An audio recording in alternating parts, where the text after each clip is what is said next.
Hi guys.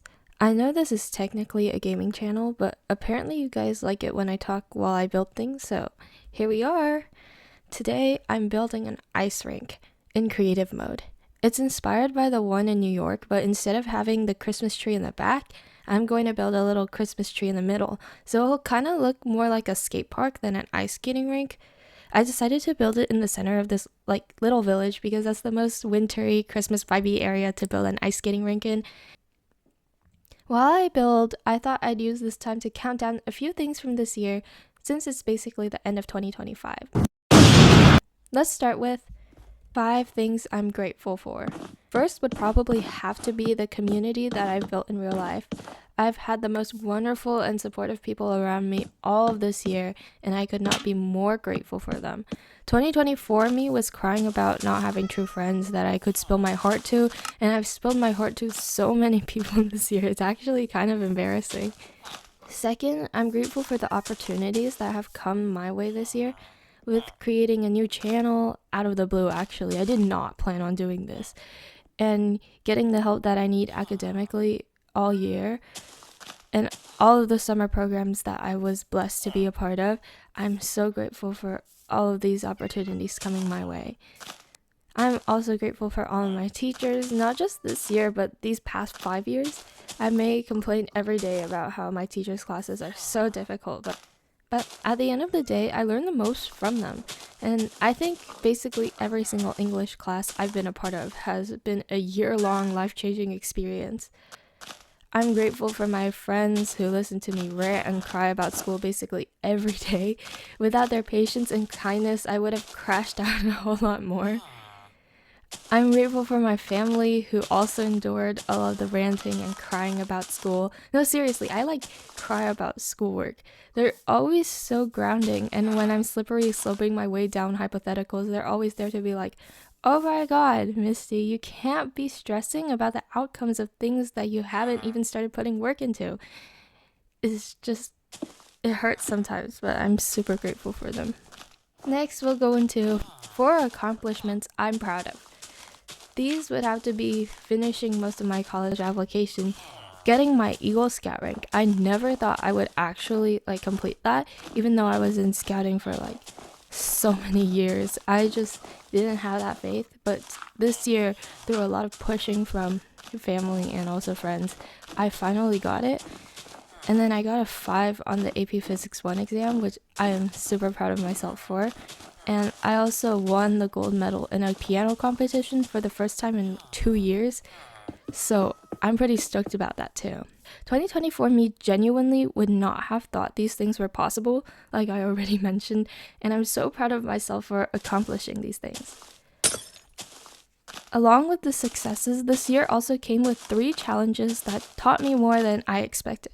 I learned to start anytime. I didn't need to wait for a new year, a new month, a new week, or even a new day. I learned that it's okay to start as I am. Of course, these are things that I'm still working on, so it's not as though all of a sudden I'm starting immediately, right? But starting a new channel like I did this year, impulsively on December 2nd, I was like, I'm gonna post a video. When I was younger, I always wanted to make a YouTube channel, and I thought, I'll do it, and I did it. And I think this is just one example of me applying that it's okay to start as I am, with no preparation, with no extensive planning. I just do it. I just start, because starting is usually the hardest part. I learned to stop overcomplicating things. If I wanted something to be done, I needed to stop blowing each task way out of proportion. And lastly, I learned how to listen more. I am a certified yapper. 3 of the 5 videos that I posted on my first day on YouTube was me ranting about something. It was just probably 20 plus minutes of me talking. This year taught me how to listen, even if it's just a little bit more. Listening is definitely something I'm working to grow in more next year. Going through all of that made me realize that there are some things that I don't want to carry into the next year. 2 things I'm leaving behind in 2025. I'm leaving behind impatience in 2025. Sometimes I look at things like my grades, my subscriber count, and so many other things, and I think, Why aren't they improving yet? And being chronically online has kind of trained me to expect instant gratification. So when things don't improve quickly, I start feeling like I'm doing something wrong or I'm already behind. I'm realizing now that growth doesn't really work like that. Things that matter take time, even when you're showing up consistently. Of course, I always kind of knew this in like the back of my mind, but it's so much harder to apply it than it is to say that, oh yeah, I need to be patient and things take time, you know? Next, I want to leave behind constantly watching other people's lives and forgetting to build my own life. With social media, I felt like it was really easy for me to focus on what other people were doing all the time, what vacations they were going on, what grades they got, and more recently, which schools they got in. I want to leave behind spending my time watching what others are doing and build my own identity and life instead. One truth I'm taking with me into 2026. I'm going into 2026 with the mindset that I am capable.